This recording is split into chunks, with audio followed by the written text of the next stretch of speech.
ದಶರಥ ಪುತ್ರರೇ, ಜನಕ ಕುಮಾರಿ, ನಿಮಗೆ ಮಂಗಳ ಉಂಟಾಗಲಿ. ಕುಳಿತುಕೊಳ್ಳಿ.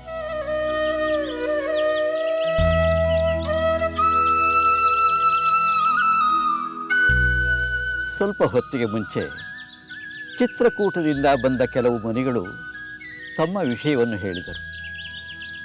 ತಮ್ಮ ಆಗಮನದಿಂದ ನನಗೆ ಅತೀವ ಸಂತೋಷ ಉಂಟಾಗಿದೆ.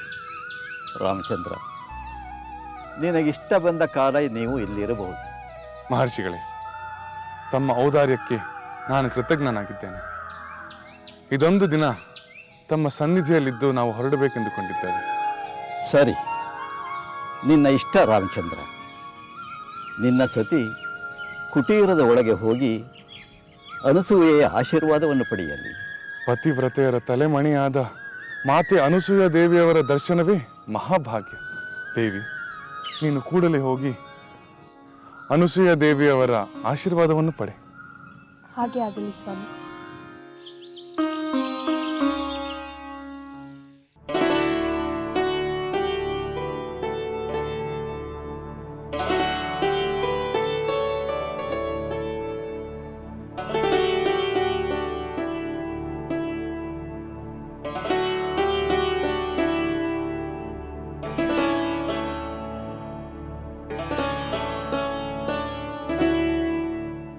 ಮಹಾಸತಿ ಅನುಸೂಯಾದೇವಿಯವರಿಗೆ ಜನಕನ ಪುತ್ರಿ, ದಶರಥ ಪುತ್ರನ ಅರ್ಧಾಂಗಿ ಸೀತೆಯ ಪ್ರಣಾಮಗಳು.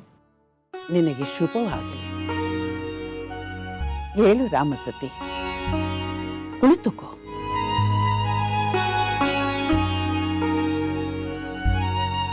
ನಿನ್ನ ವಿಷಯವೆಲ್ಲವೂ ನನಗೆ ಗೊತ್ತು.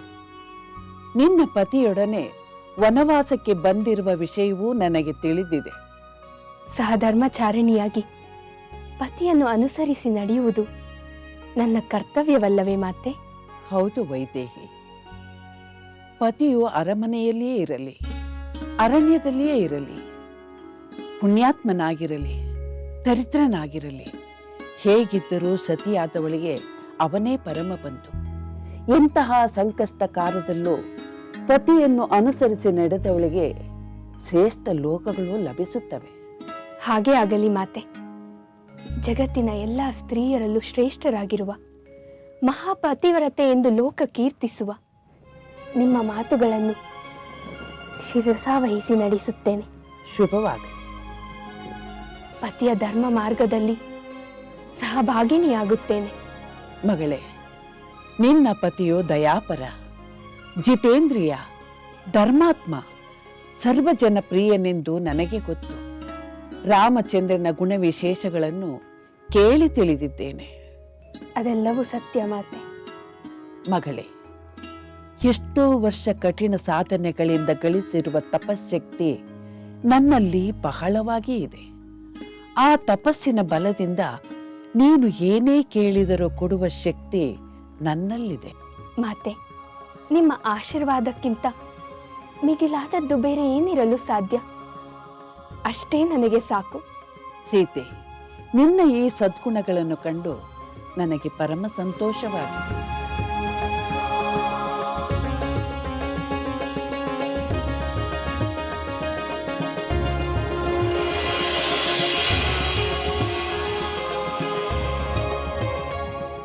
ಮಗಳೇ, ನನ್ನ ಸಂತೋಷಕ್ಕಾಗಿ ನೀನು ಈ ದಿವ್ಯ ವಸ್ತ್ರಾಭರಣಗಳನ್ನು ಧರಿಸಿ ನಿನ್ನ ಪತಿಯ ಸಾನ್ನಿಧ್ಯಕ್ಕೆ ಹೋಗಿ ಬರಬೇಕು. ಹಾಗೇ ಆಗಲಿ ಮಾತೆ.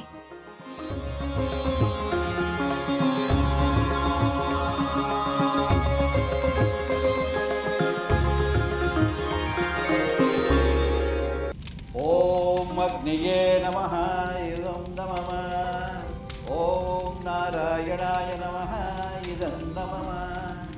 ಓಂ ಲಕ್ಷ್ಮೀನಾರಾಯಣಾಯ ಇದಂ ನಮಃ.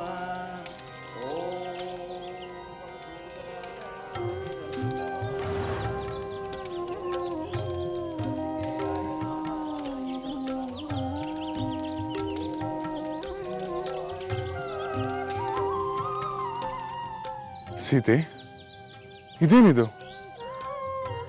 ನಾವು ಅರಮನೆಯಲ್ಲಿರುವೆವೋ ಅಥವಾ ಮಹರ್ಷಿಗಳ ಕುಟೀರದಲ್ಲಿರುವೆವು. ಇಷ್ಟೊಂದು ಆಭರಣ ವಸ್ತ್ರಗಳು. ಸ್ವಾಮಿ, ಮಾತೆ ಅನುಸೂಯಾದೇವಿಯವರು ಇವನ್ನು ಕೊಟ್ಟು ತೊಟ್ಟುಕೊಳ್ಳುವಂತೆ ಹೇಳಿದರು. ನಾನಾಗಿ ಬಯಸಿ ಧರಿಸಿದ್ದಲ್ಲ. ಜಾನಕಿ, ಮಹಾಸತಿ ಅನುಸೂಯ ದೇವಿಯವರ ಕೃಪೆಗೆ ಪಾತ್ರಳಾದ ನೀನೇ ಭಾಗ್ಯಶಾಲಿ. ಸರ್ವರಿಗೂ ಮಿಡಿಯುವ ಅವರ ಮಾತೃ ಹೃದಯಕ್ಕೆ ನನ್ನ ನಮಸ್ಕಾರಗಳು. ನಿಜ ಸ್ವಾಮಿ, ಅವರು ಲೋಕಮಾತೆ. ಈ ಅರಣ್ಯವಾಸದಲ್ಲಿ ಅವರ ಮಾತೃವಾತ್ಸಲ್ಯ ನಮ್ಮನ್ನು ಸದಾ ಕಾಯುತ್ತದೆ. ಸೀತೆ, ನಾವಿಲ್ಲಿರುವವರೆಗೂ ಮಾತೆಯವರು ಏನೇ ಹೇಳಿದರೂ ಅದನ್ನು ವಿಧೇಯತೆಯಿಂದ ಪಾಲಿಸು. ಅದಕ್ಕಿಂತ ಸಂತೋಷದ ಕರ್ತವ್ಯ ಬೇರೆ ಏನಿದೆ ಸ್ವಾಮಿ?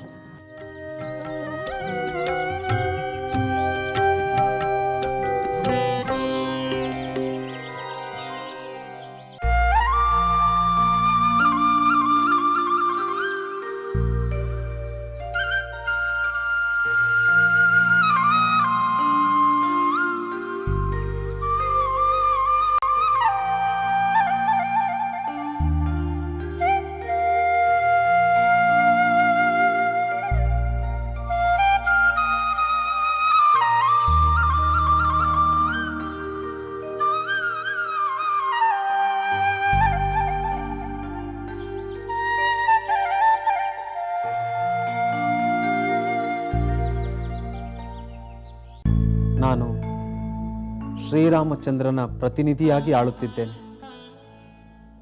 ರಾಮನ ಸಾಮರ್ಥ್ಯವಿಲ್ಲದ ನನ್ನ ತಪ್ಪುಗಳನ್ನು ಮನ್ನಿಸಬೇಕು. ಸೂಕ್ತವಾದ ಸಮಯದಲ್ಲಿ ಸೂಕ್ತವಾದ ವಿವೇಕ ಮತ್ತು ವಿವೇಚನೆಗಳನ್ನು ನೀಡಿ ಅನುಗ್ರಹಿಸಬೇಕು.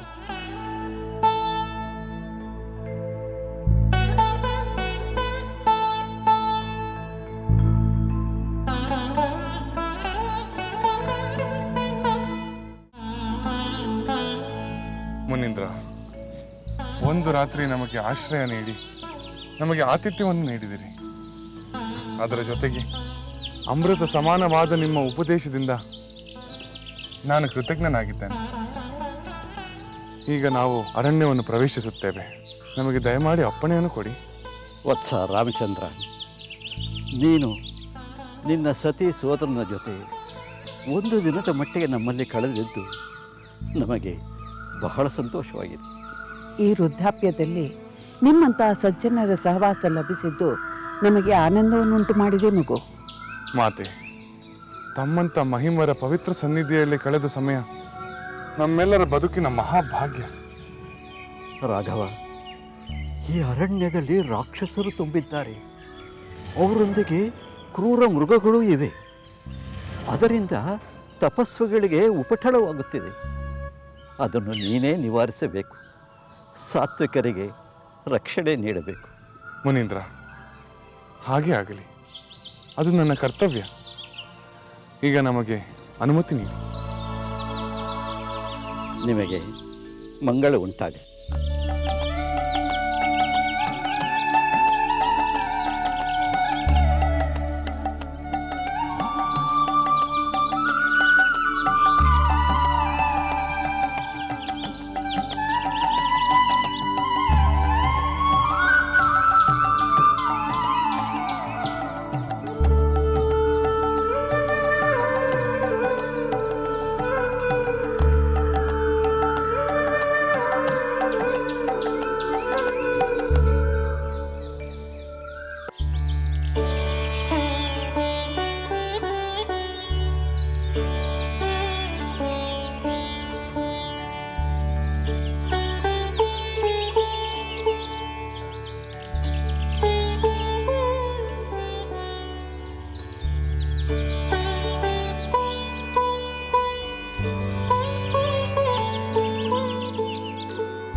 ಸಹೋದರ, ಈಗ ನಾವು ಯಾರ ಆಶ್ರಮದತ್ತ ಹೊರಟಿದ್ದೇವೆ?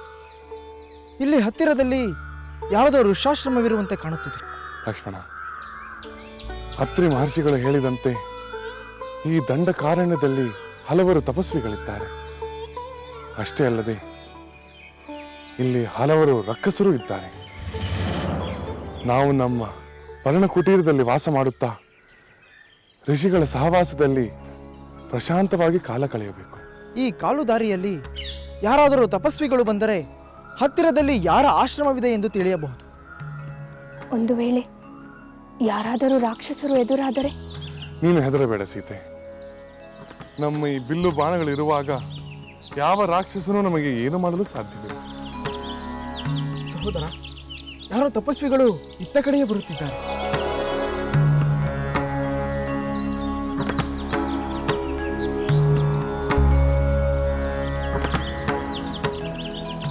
ತಪೋಧನರೇ, ರವಿಕುಲ ಸಂಜಾತ ದಶರಥ ಪುತ್ರ ರಾಮ ತನ್ನ ಪತ್ನಿ ಹಾಗೂ ಸೋದರನೊಂದಿಗೆ ನಿಮಗೆ ವಂದಿಸುತ್ತಾನೆ. ಕೀರ್ತಿಶಾಲಿಯಾಗು ರಾಮಚಂದ್ರ. ರಾಮಚಂದ್ರ, ನೀವು ಅತ್ರಿ ಮಹರ್ಷಿಗಳ ಆಶ್ರಮದಲ್ಲಿರುವುದನ್ನು ಕೇಳಿ ನಿಮ್ಮನ್ನು ನೋಡಲೆಂದು ಇಲ್ಲಿಗೆ ಬರುತ್ತಿದ್ದೇವೆ. ಅದು ನಮ್ಮ ಭಾಗ್ಯ. ತಮ್ಮಂಥ ಋಷಿಗಳ ಸಂದರ್ಶನವೇ ಈ ವನವಾಸವನ್ನು ಸಹನೀಯವಾಗಿಸುತ್ತದೆ. ರಾಮಚಂದ್ರ, ನೀನು ಧರ್ಮದ ರಕ್ಷಕ. ಅರಣ್ಯದಲ್ಲಿದ್ದರೂ ಇಲ್ಲಿರುವ ಮುನಿಜನಗಳ ಭಯ ನಿವಾರಕನೆಂಬುದು ನಮಗೆ ಗೊತ್ತಿದೆ.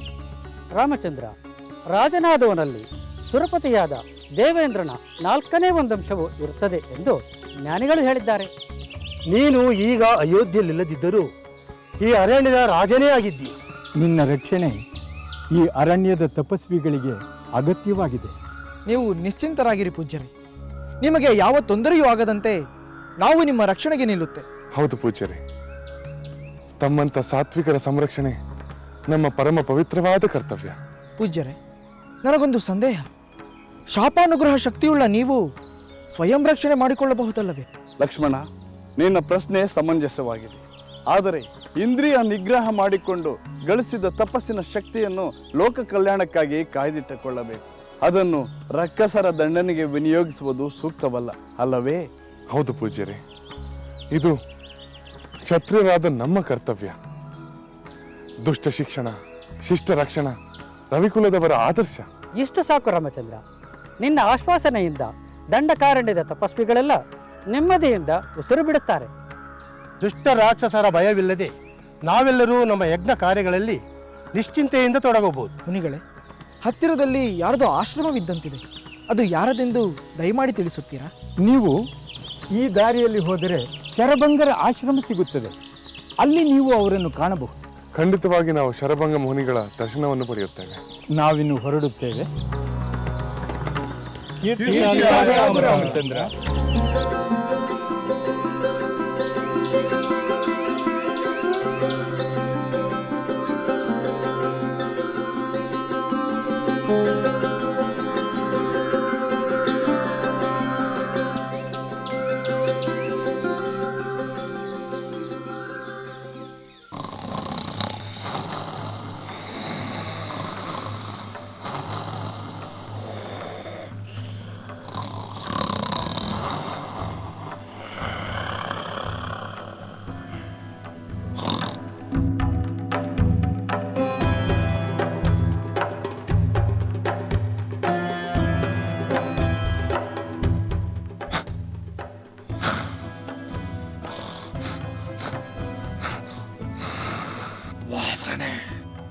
ಮಧುರವಾದ ವಾಸನೆ, ನನಗೆ ಪ್ರಿಯವಾದ ಮನುಷ್ಯರ ವಾಸನೆ.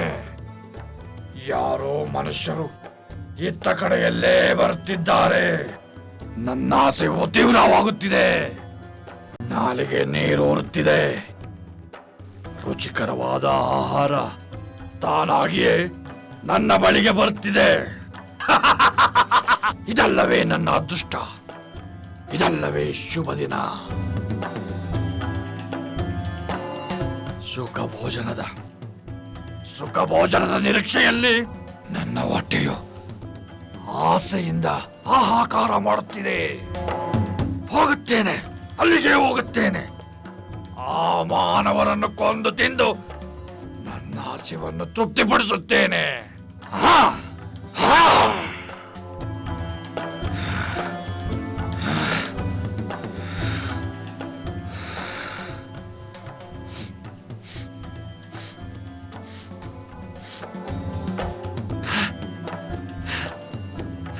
ಈ ಕಡೆಯಿಂದಲೇ ವಾಸನೆ, ಈ ಕಡೆಯಿಂದಲೇ. ಸತ್ತಲೇ ಹೋಗುತ್ತೇನೆ.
ಏ ದುರುಳ, ಯಾರು ನೀನು?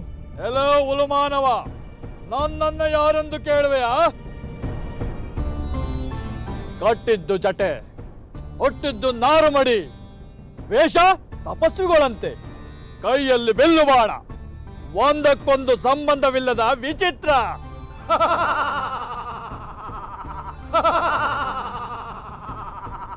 ಅದರಿಂದ ನಿನಗೇನಾಗಬೇಕು? ಸುಮ್ಮನೆ ಇಲ್ಲಿಂದ ಹೊರಟು ಬಿಡು. ಏನು? ವಿರಾಜನು ವಾಸ ಮಾಡುವ ದಾಂಡ ಕಾರಣಕ್ಕೆ ಬಂದು ನನ್ನನ್ನೇ ಹೋಗು ಎಂದು ಹೇಳಲು ಎಷ್ಟು ಧೈರ್ಯ?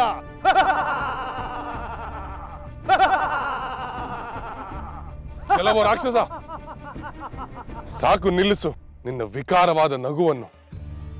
ನಿನಗೆ ನಿನ್ನ ಪ್ರಾಣ ಪ್ರಿಯವಾಗಿದ್ದರೆ ಮೊದಲು ಇಲ್ಲಿಂದ ಹೊರಟು ಹೋಗು. ನಮ್ಮ ದಾರಿಗೆ ಅಡ್ಡ ಬರಬೇಡ. ನನಗೆ ಬೆದರಿಕೆ ಹಾಕುತ್ತಿರುವ ನರಮಾನವರೇ, ನನ್ನಿಂದ ನಿಮ್ಮ ಪ್ರಾಣ ರಕ್ಷಣೆ ಮಾಡಲು ಇಲ್ಲಿ ಯಾರೂ ಇಲ್ಲ. ಸಾಯಲು ಸಿದ್ಧರಾಗಿ. ಸಹೋದರ, ಈ ದುಷ್ಟ ರಾಕ್ಷಸನನ್ನು ನಾನು ನೋಡಿಕೊಳ್ಳುತ್ತೇನೆ. ಏನೋ ನೀನು ನೋಡಿಕೊಳ್ಳುವೆಯಾ? ಎಲೆ ಬಾಲಕ, ಈ ವಿರಾಧನ ಪರಾಕ್ರಮದ ಅರಿವಿಲ್ಲದೆ ನೀನು ಬಡಬಡಿಸುತ್ತಿರುವೆ. ಋಷಿಗಳ ವೇಷದಲ್ಲಿರುವ ನಿಮಗೆ ಈ ಹೆಂಗಸಿನ ಅಗತ್ಯವಿಲ್ಲ. ಇವಳನ್ನು ನಾನು ಪಡೆದುಕೊಳ್ಳುತ್ತೇನೆ.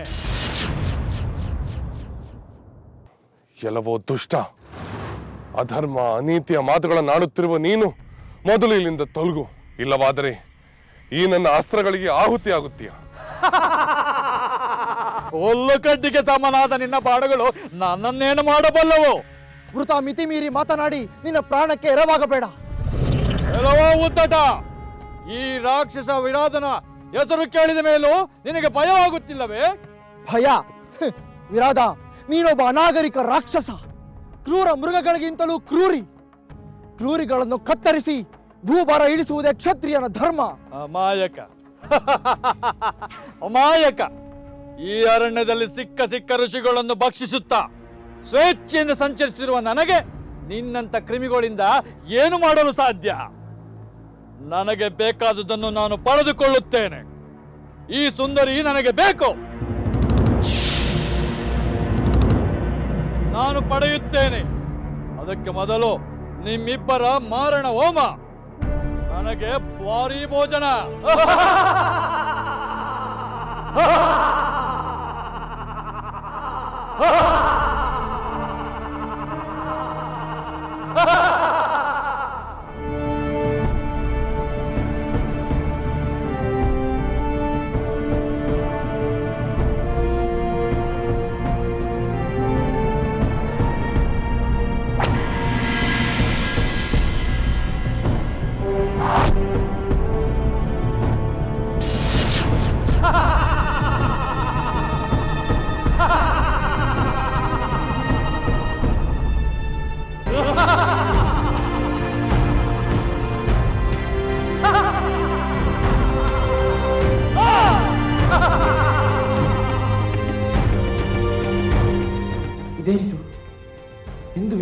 ಹೋದ ರಾಮನ ಬಾಣಗಳು ಈ ರಕ್ಕಸನ ದೇಹವನ್ನು ಏಕೆ ಛೇದಿಸುತ್ತಿಲ್ಲ?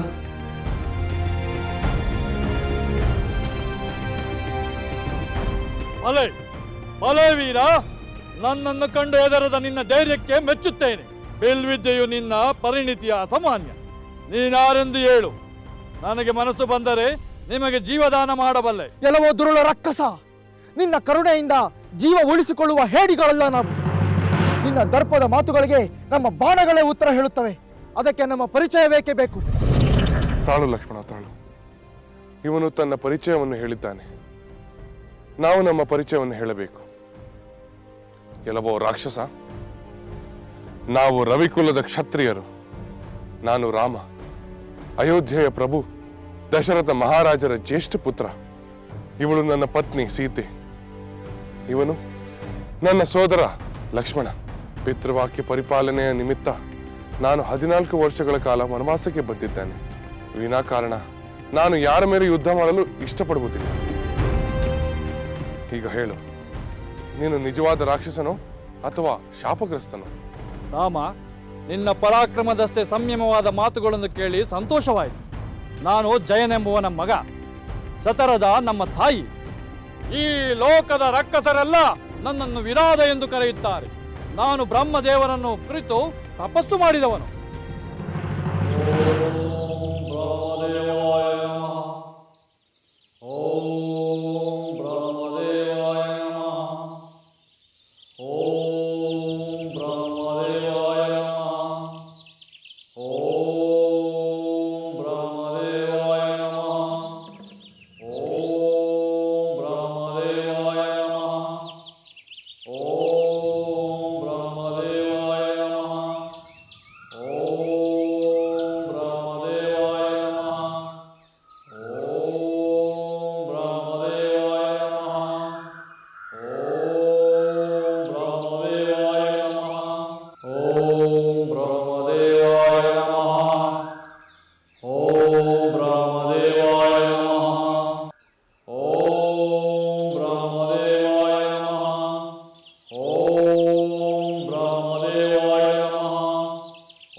ವಿರಾಧ,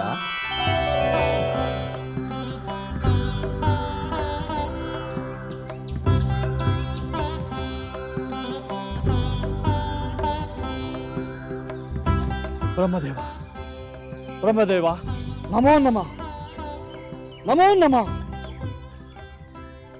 ವಿರಾಧ, ನಿನ್ನ ತಪಸ್ಸಿಗೆ ಮೆಚ್ಚಿದ್ದೇನೆ. ವಿರಾಧ, ನಿನ್ನ ಕೋರಿಕೆ ಏನೆಂದು ಹೇಳು.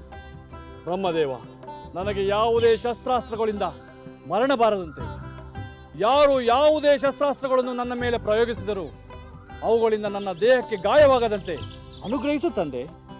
ತಥಾಸ್ತು.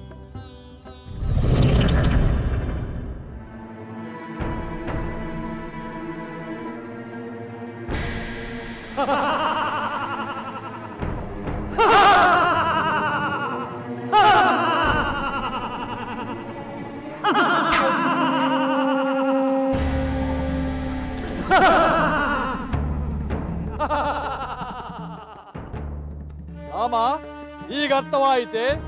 ನೀನೆಷ್ಟೇ ಪರಾಕ್ರಮಿಯಾದರೂ ಬ್ರಹ್ಮನ ವರದಿಂದ ನಿನ್ನ ಬಾಣಗಳು ನನ್ನನ್ನೇನೂ ಮಾಡಲಿಲ್ಲ. ಇನ್ನಾದರೂ ಈ ವ್ಯರ್ಥ ಪ್ರಯತ್ನವನ್ನು ಬಿಟ್ಟು ಈ ಸುಂದರಿಯನ್ನು ಬಿಟ್ಟುಕೊಟ್ಟು ನಿಮ್ಮ ಪ್ರಾಣ ಉಳಿಸಿಕೊಳ್ಳಿ. ಈ ನೀಚ ರಾಕ್ಷಸ, ಸಜ್ಜನರನ್ನು ಕಾಡುವ ಈ ದುಷ್ಟ ವರ್ತನೆಯನ್ನು ಬಿಡು. ಪ್ರಾಣ ಭಯದಿಂದ ನಾವು ಓಡಿ ಹೋಗುವ ಹೇಡಿಗಳಲ್ಲ. ಬ್ರಹ್ಮನ ವರದಿಂದ ನೀನು ಪ್ರಯೋಗಿಸುತ್ತಿರುವ ಬಾಣಗಳು ನನ್ನನ್ನೇನೂ ಮಾಡುವುದಿಲ್ಲವೆಂದು ತಿಳಿದು ವ್ರತ ಏಕೆ ಪ್ರಯತ್ನ ಪಡುತ್ತಿರುವೆ? ಈಗಲೂ ಹೇಳುತ್ತೇನೆ, ಈ ಚಲುವೆಯನ್ನು ಬಿಟ್ಟು ಓಡಿ ಹೋಗಿ, ಇಲ್ಲವಾದರೆ ಕ್ಷಣ ಮಾತ್ರದಲ್ಲಿ ನಿಮ್ಮನ್ನು ಸಂಹರಿಸುತ್ತೇನೆ.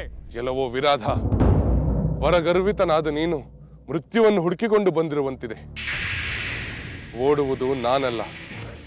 ನಿನ್ನ ಪ್ರಾಣ ಉಳಿಯಬೇಕೆಂದರೆ ನಮ್ಮ ತಂಟೆಗೆ ಬಾರದೆ ಓಡಿ ಹೋಗಬೇಕಾದವನು ನೀನು.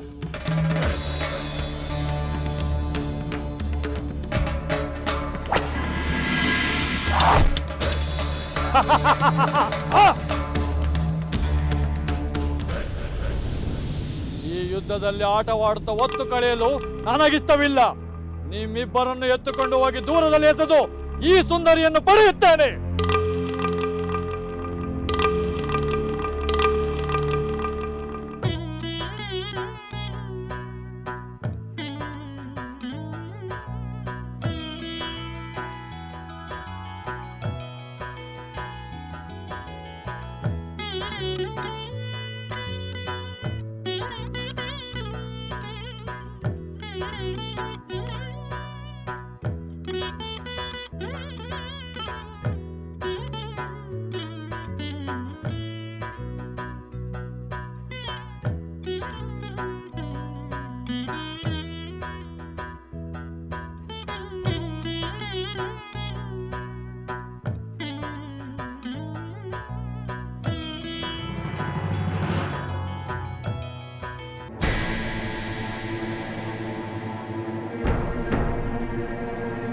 ಏಕೆ ಮಾತೆ? ಏನಾಯ್ತು? ನನ್ನ ವೀಣಾವಾದನ ನಿಮಗಿಷ್ಟವಾಗಲಿಲ್ಲವೇ? ಇಷ್ಟವಾಯಿತು ಕಂದ, ಬಹಳ ಇಷ್ಟವಾಯಿತು. ಕರ್ಣಾನಂದಕರವಾದ ನಿನ್ನ ವೀಣಾವಾದನವನ್ನು ಕೇಳುತ್ತಿರುವಾಗಲೇ ಮಹತ್ತರ ಕೆಲಸವೊಂದು ನೆನಪಾಯಿತು. ಅದಕ್ಕಾಗಿ ಹೊರಟೆ. ಮಾತೆ, ನಿಮ್ಮ ಪ್ರೀತಿಯ ಪುತ್ರನ ವೀಣಾವಾದನವನ್ನು ಕೇಳುವುದಕ್ಕಿಂತ ಮಹತ್ತರವಾದ ಕಾರ್ಯ ಆಗುವುದಿದೆ. ಇಲ್ಲ ಮಾತೆ, ತಾವು ಎಲ್ಲಿಗೂ ಹೋಗಕೂಡದು.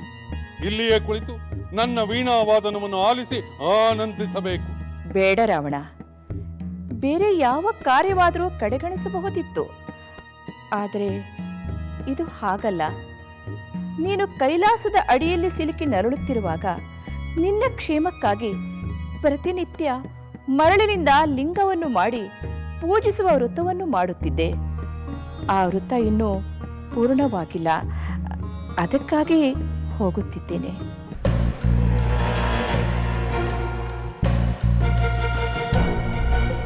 ಆಯಿತು ಮಾತೆ, ಪರಶಿವನ ಪೂಜೆಯಿಂದ ಮೇಲೆ ನಾನು ಅಡ್ಡಿಪಡಿಸಲಾರೆ. ಪೂಜೆ ಮುಗಿಸಿ ಬಂದ ನಂತರ ನಾನು ವೀಣಾವಾದನವನ್ನು ಮುಂದುವರಿಸುವೆನು. ಹಾಗೇ ಆಗಲಿ ಕುಮಾರ.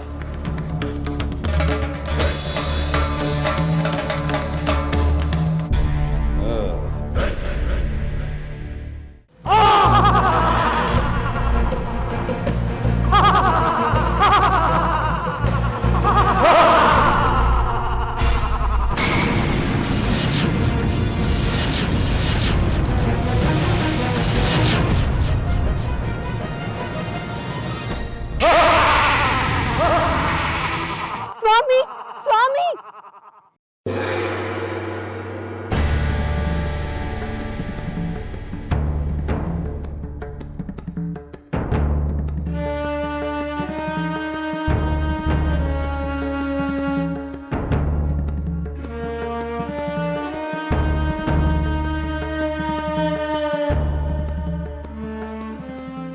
ಮಾತೆ, ಪರಶಿವನ ಪೂಜೆ ಮುಗಿಯಿತೆ.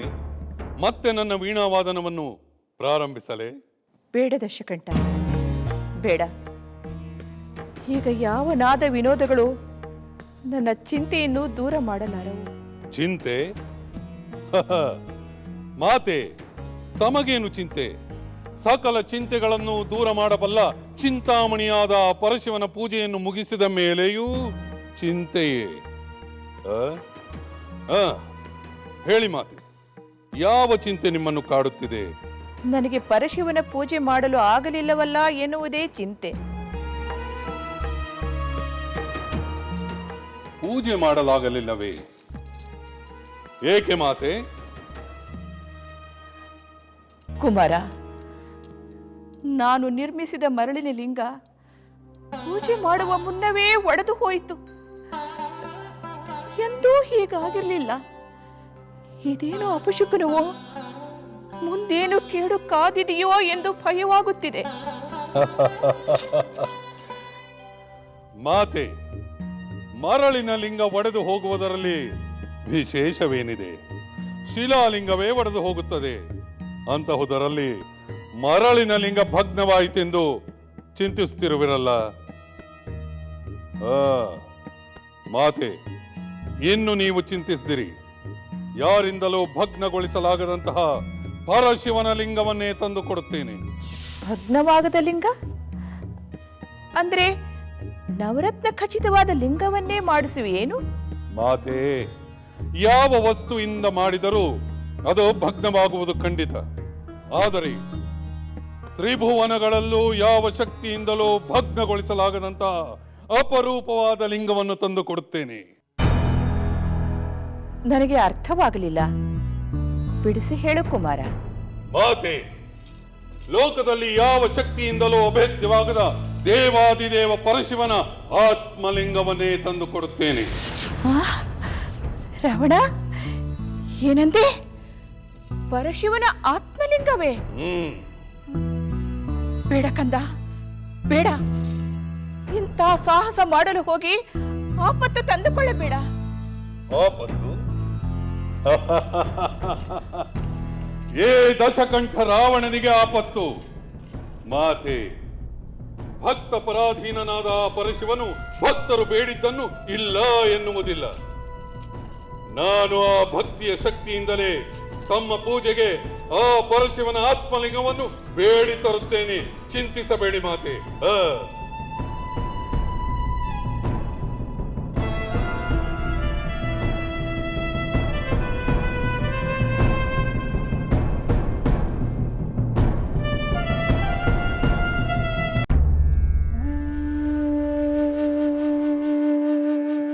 ಅಯ್ಯೋ, ಇದೆಂತ ದುರ್ಗತಿ ಪ್ರಾಪ್ತವಾಯಿತು.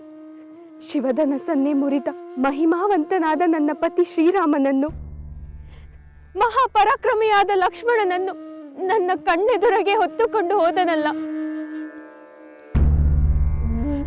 ಇನ್ನೇನು ಗತಿ?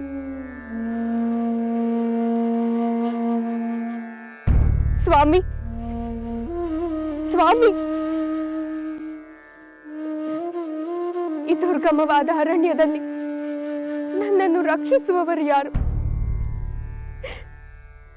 ದುಷ್ಟ ಮೃಗಗಳು ಆಕ್ರಮಣ ಮಾಡಿದರೆ ಅಸಹಾಯಳಾದ ನಾನು ಏನು ಮಾಡಲಿ? ಸ್ವಾಮಿ, ಬೇಗ ಬನ್ನಿ. ಒಂಟಿಯಾಗಿ ಅರಣ್ಯದಲ್ಲಿ ನಾನು ಜೀವಿಸಿರಲಾರೆ. ಬೇಗ ಬನ್ನಿ ಸ್ವಾಮಿ, ಬೇಗ ಬನ್ನಿ ಸ್ವಾಮಿ. ನಮ್ಮ ಪ್ರಭು ಲಂಕೇಶ್ವರನ ತಪಸ್ಸನ್ನು ಕಂಡು ಇಂದ್ರಾದಿ ದೇವತೆಗಳೆಲ್ಲ ನಡುಗತೊಡಗಿದರು. ಏಕೆ ಮಾತೆ? ಏಕೆಂದರೆ ಆ ದೇವತೆಗಳಿಗೆ ನಮ್ಮನ್ನು ಕಂಡರೆ ಆಗುವುದಿಲ್ಲ, ಅಸೂಯೆ ಅವರಿಗೆ. ನಮ್ಮ ಪ್ರಭುಗಳು ತಪಸ್ಸು ಮಾಡಿದರೆ ಆ ದೇವತೆಗಳೇಕೆ ಅಸೂಯೆ ಪಡಬೇಕು? ಭಯ ಕಂದ, ಭಯ. ಮೊದಲೇ ನಮ್ಮ ಪ್ರಭುಗಳು ಪರಾಕ್ರಮಶಾಲಿಗಳು. ಇನ್ನು ಆ ಪರಮೇಶ್ವರನಿಂದ ಆತ್ಮಲಿಂಗವು ಸಿಕ್ಕಿಬಿಟ್ಟರೆ ಅವರನ್ನು ಹಿಡಿಯುವವರು ಯಾರು? ತಮ್ಮ ಇರಿಮೆಯಲ್ಲಿ ಕಡಿಮೆಯಾಗುವುದೆಂದು ಅವರ ತಪಸ್ಸನ್ನು ಭಂಗಗೊಳಿಸಲು ಯೋಚಿಸಿದರು. ನಮ್ಮ ಪ್ರಭುಗಳು ತಪಸ್ಸಿಗೆ ಮೆಚ್ಚಿ ಆ ಪರಮೇಶ್ವರನ ಆತ್ಮಲಿಂಗವನ್ನು ಕೊಟ್ಟರೆ ಆ ದೇವತೆಗಳಿಗೇಕೆ ಬೇನೆಯಾಗಬೇಕು? ಅದೆಲ್ಲ ಮುಂದೆ ನಿನಗೆ ತಿಳಿಯುತ್ತದೆ. ಸರಿ, ಆ ತಪಸ್ಸಿನ ನಂತರ ಏನೆಲ್ಲ ನಡೆಯಿತೆಂದು ನಂತರ ನಿನಗೆ ಹೇಳುತ್ತೇನೆ.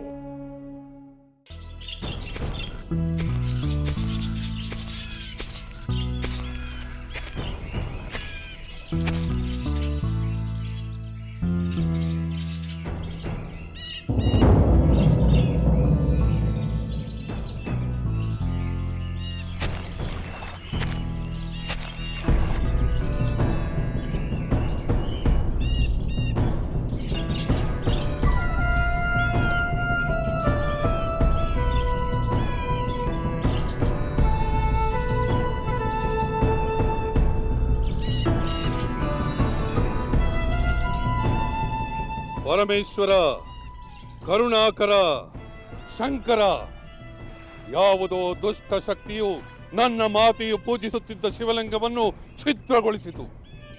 ಮೂರು ಲೋಕದಲ್ಲಿ ಯಾವ ಶಕ್ತಿಯು ಭಿನ್ನಗೊಳಿಸಲಾಗದಂತಹ ನಿನ್ನ ಆತ್ಮಲಿಂಗವನ್ನೇ ನನ್ನ ಮಾತೆಯ ಪೂಜೆಗೆ ತಂದು ಕೊಡುತ್ತೇನೆಂದು ಮಾತು ಕೊಟ್ಟಿದ್ದೇನೆ. ಆ ನನ್ನ ಬಯಕೆ ಈಡೇರುವವರೆಗೂ ನಾನು ನಿನ್ನನ್ನು ಕುರಿತು ತಪೋನಿರತನಾಗುತ್ತೇನೆ.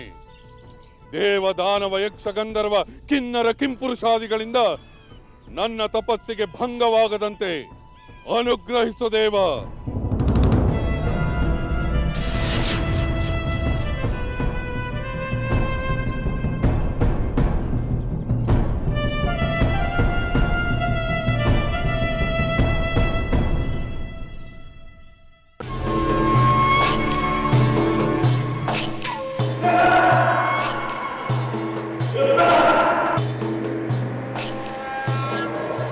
ಲಕ್ಷ್ಮಣ, ಸೀತೆ ನಮಗಾಗಿ ಅರಣ್ಯದಲ್ಲಿ ದುಃಖಿಸುತ್ತಿರುತ್ತಾಳೆ. ಹೌದು ಸಹೋದರ, ನಮ್ಮನ್ನು ಕಾಣದೆ ಅತ್ತಿಗೆ ಆತಂಕಗೊಂಡಿರುತ್ತಾರೆ. ಈ ರಾಕ್ಷಸನ ಸೊಕ್ಕರಗಿಸಲು ಏನಾದರೂ ಮಾಡಲೇಬೇಕು. ಹೌದು ಸೋದರ, ಈ ರಾಕ್ಷಸನನ್ನು ಕೂಡಲೇ ವಧಿಸಲೇಬೇಕು. ಶಸ್ತ್ರಾಸ್ತ್ರಗಳಿಂದ ಇವನನ್ನು ಕೊಲ್ಲುವುದು ಸಾಧ್ಯವಿಲ್ಲ. ಅದಕ್ಕೆ ಒಂದು ದಾರಿ ಇದೆ ಸೋದರ. ಈ ರಾಕ್ಷಸನ ಒಂದು ತೋಳನ್ನು ನೀನು ಕಿತ್ತೆಸಿ, ನಾನು ಇವನ ಒಂದು ತೋಳನ್ನು ಕಿತ್ತೆಸೆಯುತ್ತೇನೆ. ನಂತರ ಈ ದುಷ್ಟನನ್ನು ನೆಲದಲ್ಲಿ ಹೂತು ಬಿಡೋಣ. ಸಹೋದರ, ಇದು ಒಳ್ಳೆಯ ಉಪಾಯ.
ಇದು ಅತಿ ಆಯಿತು.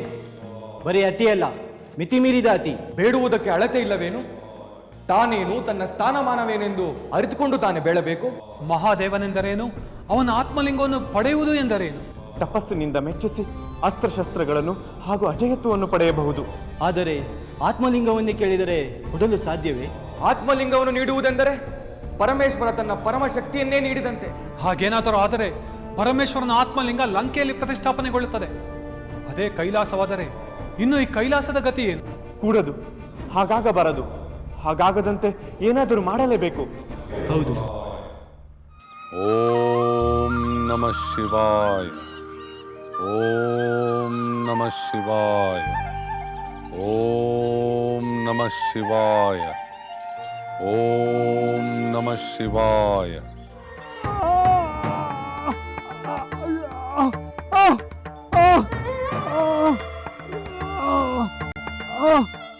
ಲಕ್ಷ್ಮಣ, ಮದ್ದಾನೆಗಿಂತಲೂ ಭಾರವಾದ ದೇಹವುಳ್ಳ ಈ ರಾಕ್ಷಸನನ್ನು ಹೂಳಲು ಒಂದು ದೊಡ್ಡದಾದ ಹಳ್ಳವನ್ನು ತೋಡು. ಆಗಲಿ ಸಹೋದರ, ಆ ಕೆಲಸವನ್ನು ಈಗಲೇ ಆರಂಭಿಸುತ್ತದೆ. ಲಕ್ಷ್ಮಣ, ದಯಮಾಡಿ ಮೊದಲು ನನ್ನ ಮಾತುಗಳನ್ನು ಕೇಳಿ. ನೋಡು ಸಹೋದರ, ಆಟೋಪದಿಂದ ಅಬ್ಬರಿಸಿದ ಈ ದುಷ್ಟ ಈಗ ನನ್ನ ಮಾತನ್ನು ಕೇಳಿ ಎಂದು ಬೇಡುತ್ತಿದ್ದಾನೆ. ಸ್ವಾಮಿ,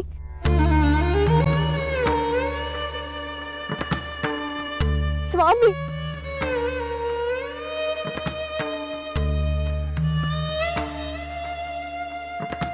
ಸ್ವಾಮಿ, ಸ್ವಾಮಿ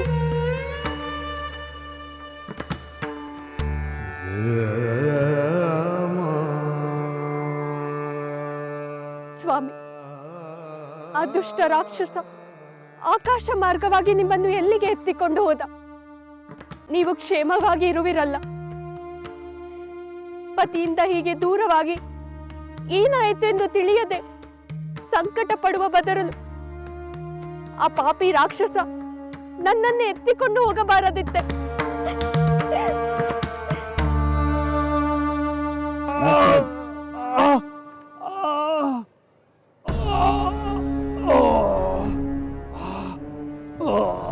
ಸಹೋದರ, ಈ ಹಳ್ಳದಲ್ಲಿ ತಳ್ಳಿ ಈ ದುಷ್ಟ ರಾಕ್ಷಸನ ಅಟ್ಟಹಾಸಕ್ಕೆ ಅಂತ್ಯ ಹಾಡೋಣ. ಲೋಕ ಕಂಟಕನಾದ ಈ ದುಷ್ಟನನ್ನು ಹೂಳಿ ಬೇಗ ಮಣ್ಣು ಮುಚ್ಚಿಬಿಡೋಣ. ಮೊದಲು ನನ್ನ ಮಾತುಗಳನ್ನು ಕೇಳಿ. ಅದರ ಅಗತ್ಯವಿಲ್ಲ. ಕಾಲ ವ್ಯಯ ಮಾಡದೆ ಒಂಟಿಯಾಗಿರುವ ನಮ್ಮ ಸೀತಾಮಾತೆಯ ಬಳಿ ನಾವು ಬೇಗನೆ ಹೋಗಬೇಕಾಗಿದೆ. ತಾಳು ಲಕ್ಷ್ಮಣ, ಇವನು ದುಷ್ಟನಾದರೂ ಇವನ ಅಂತ್ಯಕಾಲದಲ್ಲಿ ಇವನ ಮಾತುಗಳನ್ನು ಕೇಳುವುದು ನಮ್ಮ ಕರ್ತವ್ಯ. ಎಲೈ ವಿರಾಧ, ಹೇಳು, ಏನು ಹೇಳಬೇಕೆಂದುಕೊಂಡಿರುವೆಯೋ ಅದನ್ನು ಬೇಗ ಹೇಳು. ರಾಮ, ದೇವೇಂದ್ರನಿಗೆ ಸಮನಾದ ಶೌರ್ಯವನ್ನು ಹೊಂದಿರುವ ನಿನ್ನ ಕೈಯಲ್ಲಿ ಮುಕ್ತಿ ಹೊಂದುತ್ತಿರುವುದು ನನ್ನ ಪುಣ್ಯ. ಮೋಹದಿಂದ ಕುರುಡನಾದ ನಾನು ಮೊದಲೇ ನಿನ್ನ ಮಹಿಮೆಯನ್ನು ಅರಿತುಕೊಳ್ಳಲಿಲ್ಲ. ಈಗ ಅರಿತುಕೊಂಡು ಏನಾಗಬೇಕು? ರಾಮ, ನಾನು ರಾಕ್ಷಸ ಕುಲದಲ್ಲಿ ಹುಟ್ಟಿದವನಲ್ಲ.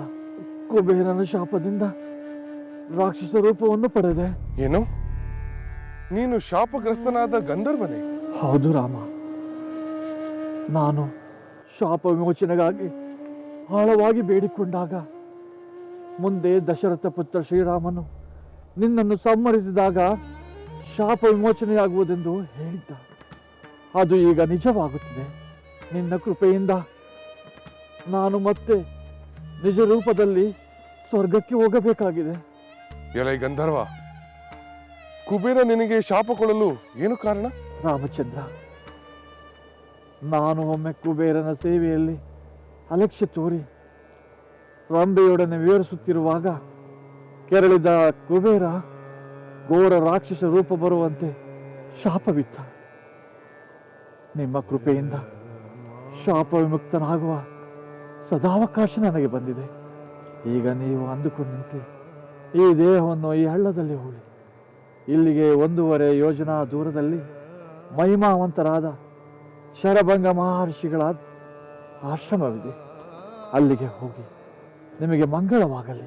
ಲಕ್ಷ್ಮಣ, ಪಾಪ, ಬೇಗ ಈ ರಕ್ಕಸನ ಜನ್ಮಕ್ಕೆ ಮುಕ್ತಿ ದೊರಕಲಿ. ಇವನ ದೇಹವನ್ನು ಹೂತು ನಾವು ಸೀತೆಯ ಬಳಿಗೆ ಬೇಗ ಹೊರಡೋಣ.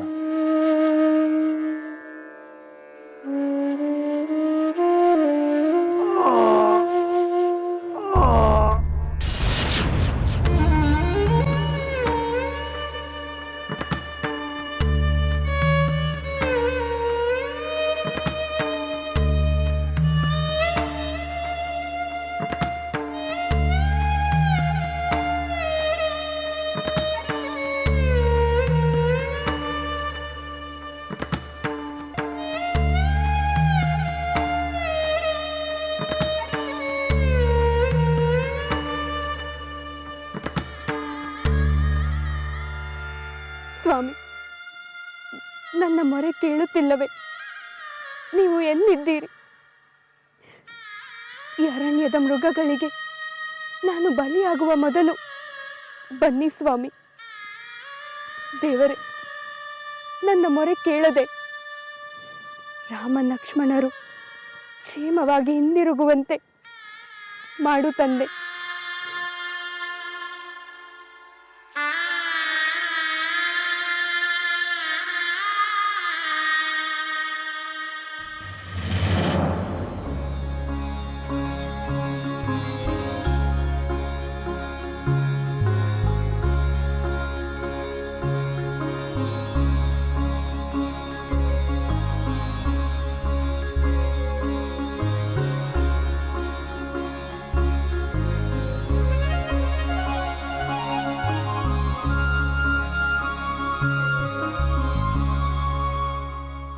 ಶಂಭೋ ಶಂಕರ. ಜಗನ್ಮಾತೆಗೆ ನಮೋ ನಮಃ.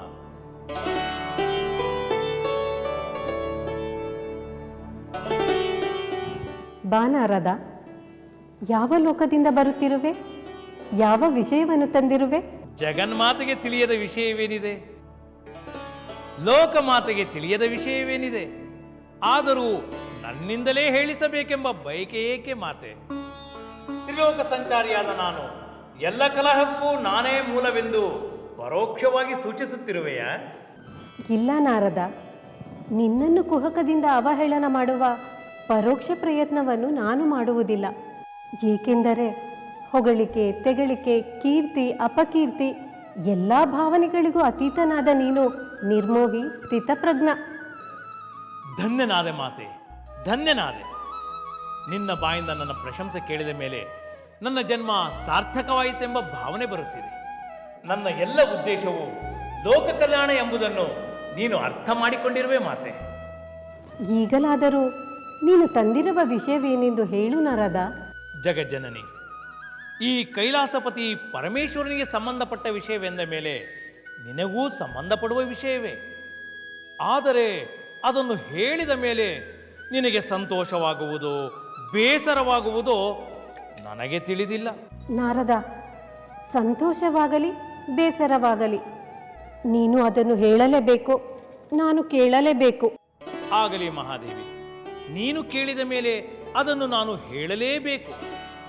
ಲಂಕಾಧೀಶನಾದ ದಶಕಂಠ ನಿನ್ನ ಪತಿಯಿಂದಲೇ ರಾವಣ ಎಂಬ ಅಭಿಧಾನವನ್ನು ಪಡೆದ ಅಸುರವೀರನಿರುವನಲ್ಲ. ನೀನು ಆ ಮದೋನ್ಮತ್ತನ ವಿಷಯವೇ? ಮದೋನ್ಮತ್ತನಾಗಿ ಪರಶಿವನಿಂದಲೇ ಗರ್ವಭಂಗವನ್ನು ಅನುಭವಿಸಿದ. ಈಗ ಪರಶಿವನ ಪರಮಭಕ್ತನಾಗಿ ಘನಘೋರ ತಪಸ್ಸಿಗೆ ತೊಡಗಿದ್ದಾನೆ. ಪರಶಿವನನ್ನು ಕುರಿತು ಅವನು ಯಾವ ಕಾರಣಕ್ಕಾಗಿ ತಪಸ್ಸನ್ನು ಮಾಡುತ್ತಿದ್ದಾನೆ ನಾರದ? ನೀನು ಗಂಭೀರವಾಗಿ ಯೋಚಿಸಬೇಕಾದಂಥ ಕಾರಣವಿದೆ. ಅದೇನು ಹೇಳು ನಾರದ. ರಾವಣ ತನ್ನ ತಾಯಿ ಕೈಕಸಿಯ ನಿತ್ಯ ಪೂಜೆಗೆ ಶಿವನ ಆತ್ಮಲಿಂಗವನ್ನು ಪಡೆಯಲು ತಪಸ್ಸನ್ನು ಮಾಡುತ್ತಿದ್ದಾನೆ ತಾಯಿ. ಎಲ ಎಂಥ ದುರಾಸೆ! ತಾನೇನು ತನ್ನ ಅರ್ಹತೆ ಏನೆಂದು ಯೋಚಿಸದೆ ಆತ್ಮಲಿಂಗವನ್ನು ಕೇಳುವುದೇ? ಪರಮೇಶ್ವರ ಆತ್ಮಲಿಂಗವನ್ನು ಕೊಟ್ಟರೆ ತನ್ನ ತೇಜಸ್ಸನ್ನೇ ನೀಡಿದಂತಾಗುವುದಿಲ್ಲವೇ? ನೀನು ಹೀಗನ್ನುತ್ತಿ. ಭಕ್ತವತ್ಸಲನಾದ ಪರಮೇಶ್ವರ ಆತನ ತಪಸ್ಸಿಗೆ ಮೆಚ್ಚಿ ಆತ್ಮಲಿಂಗವನ್ನು ಕೊಟ್ಟೇ ಬಿಟ್ಟರೆ